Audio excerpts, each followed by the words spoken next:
నమస్తే. హరే కృష్ణ. కృష్ణం వందే జగద్గురుం. నేను అసలు ఈ భగవద్గీత అనేది నాకు అంటే ఎన్ని చదువుతాం కానీ విష్ణు సహస్రనామని అదని ఇదని అన్నీ నేర్చుకుంటాం కానీ భగవద్గీత అనేది ఎప్పుడు బుక్ అనేది అసలు అంటే ఇంట్లో ఉంటుంది కానీ ఎప్పుడు తీయల. అలాంటిది నాకు ఒకసారి మా కాలనీలో ఒక ఫ్రెండ్ కొలీగ్ నాకు అలవాటు చేశారు. నాకు ఒకనొక సమయంలో నేను బాగా సిక్ అయిపోయాను. నాకు ఆపరేషన్ అయ్యి యూట్రస్ రిమూవ్ చేశారు. అయ్యాక అప్పుడు నేను చాలా సిక్ అయ్యాను, చాలా బాగా డిప్రెస్ ఇంచుమించుగా.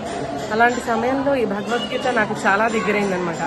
అసలు నేను అన్ని చాప్టర్స్ ఉంటాయి కదా, 18 చాప్టర్స్, అసలు ఎలా నేను చదవగలుగుతాను, ఇంత లాంగ్వేజ్ కాకుండా అంతే నేర్చుకోగలుగుతా. ముందు చాలా ధైర్యం రావాలి కదా, ధైర్యం కావాలి. ఏం చేయాలన్నా మనం పట్టుదల ఉండాలి. అలాంటి సమయంలో అనుకోకుండా నాకు భగవద్గీత దగ్గరైంది. అలా ఒక సమయంలో ఈ కే విజయలక్ష్మి అని తను ఆల్రెడీ లాస్ట్ ఇయర్ లతా భగిని దగ్గర జాయిన్ అయ్యింది. జాయిన్ అయినప్పుడు తను 1 ఇయర్ తను క్లాస్ మేడం దగ్గర నేర్చుకున్నాక ఉడిపి తీసుకొచ్చారు. లాస్ట్ ఇయర్ మేడము తీసుకొచ్చాక అప్పుడు ఇక్కడ తనకి ఇంకా పిల్లలు లేరు. అప్పటికి ఆల్రెడీ 6 ఇయర్స్ 7 ఇయర్స్ అయింది మ్యారేజ్ అయ్యి. అలాంటప్పుడు ఇక్కడికి వచ్చాక దర్శనం చేసుకుని తను ఇక్కడ ఫస్ట్ టైం బీజీ పారాయణం చేసి గీతా మందిరంలో తను ఇక్కడి నుంచి వెళ్ళాక ఒక 5-6 మంత్స్లో డాక్టర్ చెకప్ చేయించుకుని ఇక్కడ ఎన్నో డాక్టర్స్ రాజమండ్రి వాళ్ళది అక్కడ చూపించుకుంది. అయినా సరే తనకి ఊరికే చాలా మందులు వాడింది కానీ ఉపయోగం లేదు. అలాంటప్పుడు హైదరాబాద్లో డాక్టర్ చెక్ చేసుకుని ఇక్కడ ఉడిపిలో తను పారాయణం చేశాక ఉడిపి దేవుణ్ణి దర్శించుకుని తను అక్కడికి వెళ్ళాక 1 మంత్లో తను ప్రెగ్నెన్సీ వచ్చింది, కన్సీవ్ అయింది. అసలు అసలు చాలా హ్యాపీ అనమాట. తను అసలు ఎప్పటి నుంచో వెయిట్ చేస్తుంది. శ్రీకృష్ణుని అంశ ద్వారానే శ్రీరాములు వారి అంశ ఇద్దరిది కలిసి వచ్చిందని తను మొన్న ఫీల్ అయ్యి తన డెలివరీ అయ్యాక నాకు చెప్పింది. అసలు ఎంత సంతోషమైన విషయం ఇదంటే, తను ఆ డెలివరీ అయ్యాక హాస్పిటల్ నుంచి రూమ్కి డిశ్చార్జ్ చేసి తనని రూమ్కి తీసుకురాగానే చాలా ఆనందపడిపోయింది. అసలు ఇది అద్భుతం, మర్చిపోలేని సంఘటన. లతా భగినికి మరీ ధన్యవాదాలు. ఆ ఉడిపి అంతా శ్రీకృష్ణ పరమాత్మ శ్రీరాములు వారి దయ అంతా. ఈ టైం కూడా మేము పారాయణం సెకండ్ టైం, నేను ఫస్ట్ టైం ఆల్రెడీ నేను 2 టైమ్స్ ఆల్రెడీ నేను భగవద్గీత చదివాను. ఇది 3rd టైం ఇక్కడ చదవడం, ఫస్ట్ టైము.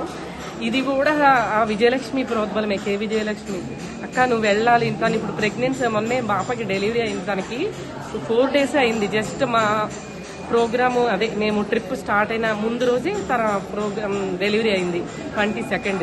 మేము 25th ఇక్కడ స్టార్ట్ అయ్యాము. అసలు మేడం కూడా లతా భగిని ఎంత హ్యాపీ అయ్యారు.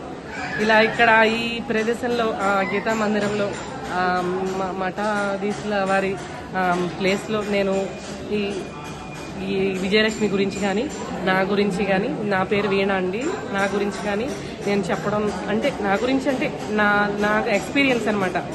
అంటే ప్రతి ఒక్కళ్ళు భగవద్గీత కంపల్సరీ నేర్చుకోవాలి. ఏదో బుక్ అక్కడ పెట్టేయటం కాదు, బుక్ ఉంది కదా అని చెప్పి అలా కాదు. అసలు దానివల్ల మనం ఎంతో చేంజ్ వస్తుంది మన బాడీలో కానీ, మైండ్ సెట్లో కానీ.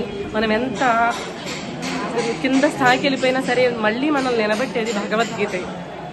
రకరకాల వాళ్ళు ఉన్నారు, ఇప్పుడు హిందూస్ ఉన్నారు, ముస్లిమ్స్, క్రిస్టియన్స్ ఉన్నారు. అయినా సరే చాలా మంది వాళ్ళ గ్రంథాలు చదువుతారు. ఇది ఓన్లీ భగవద్గీత ఓన్లీ హిందుత్వమే కాకుండా మన సనాతన ధర్మాన్ని కాపాడుతూ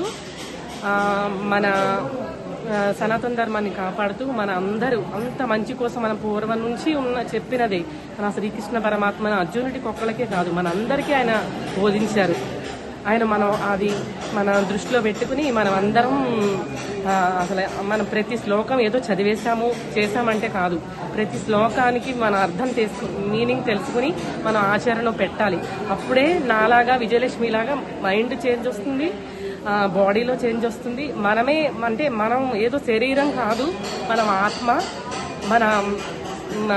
ఆత్మ కోసం మన మైండ్ కూడా చాలా మారుతుంది. మన శరీరమే కాకుండా మనం ఆత్మ అన్నమాట. అంటే శరీరం ఉంటుంది, ఇవాళ రేపు వెళ్ళిపోతుంది.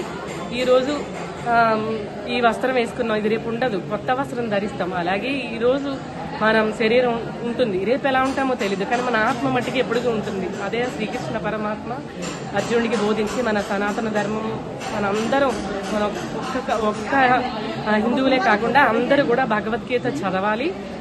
చదివి ఆ శ్లోకాలు అర్థం చేసుకుని, అంటే వెంటనే అర్థం కాదు, మళ్ళీ మళ్ళీ మళ్ళీ ప్రాక్టీస్ చేస్తూ ఉండాలి. నాకు స్టార్టింగ్లో చాలా భయం వేసింది, అసలు నేను ఇలా చదవగలను 700 శ్లోకాలు.